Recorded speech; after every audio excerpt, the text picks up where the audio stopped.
les Bnei Israël ont joui du festin de Ahasverosh, et ceux qui n'étaient pas du tout près de Suse, ils étaient prêts à vivre comme des goïms. C'est pour cela que les Talmidim de Rabbi Shimon ben Yochai ont dit à Rabbi Shimon, dis-nous pourquoi il y a eu cette xéra aussi cruelle, anéantir tout le peuple d'Israël d'un seul coup dans les 127 contrées citées de Ahasverosh. Il leur a dit, Tomroatem, dites. Alors ils ont dit parce qu'ils ont profité du repas de Ahasverosh. Il leur a dit, ça c'est pour Suse et les autres. Et la Vadaï, les Hachamim disent que quand on fait une Avera, on implique le prochain. Quand on fait une mitzvah, on implique le prochain. Parce que nous avons un lien de solidarité entre nous. Celui qui fait du bien, il le fait pour lui et pour l'autre. Celui qui fait du mal, il le fait pour lui et pour l'autre. Et en plus, comme nous avons dit, que les Bnei Israël étaient prêts à vivre comme les autres peuples. Kadosh Baruch Hu, il a envoyé Haman. Haman était le 7e parmi les conseillers du roi. Il y a eu la mort de Vashti, celui qui a donné le conseil à Ahasverosh, que toutes les femmes vont se révolter contre leur mari, parce que Vashti a donné l'exemple. Et de ce fait, il l'a monté au premier grade. Haman Giddel Ahar Adevarim Aele, Giddel Amelech Ahasverosh Haman ben Hamedata. Il lui a donné un avancement extraordinaire. Celui-ci s'est mis en tête le plan d'anéantir tout le peuple juif. Pourquoi?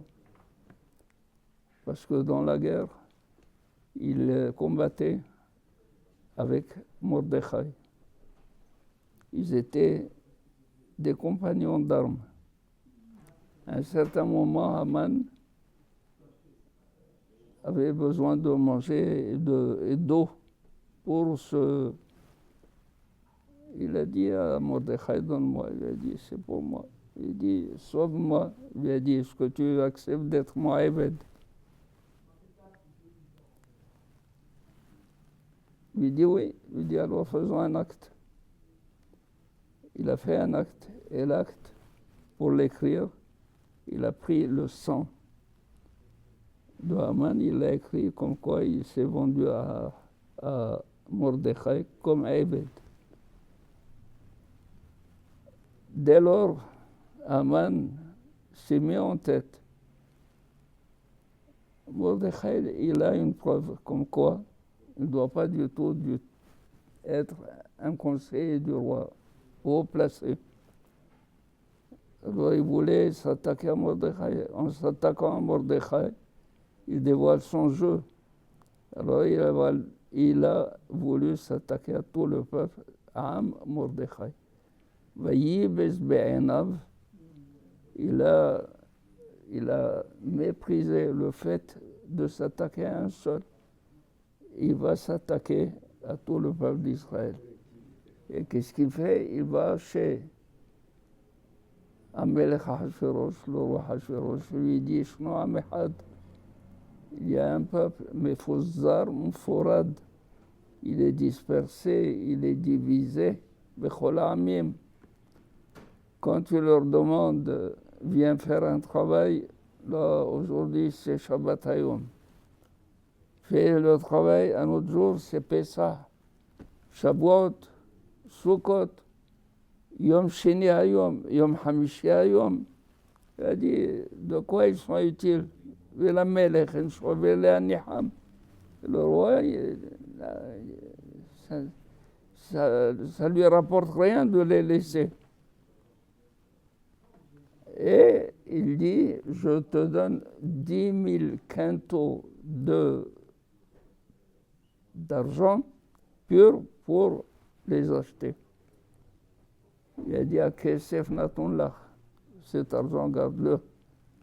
Vayasar et Tabato, mais Aliado, il a enlevé le tabat, son anneau par lequel il signait.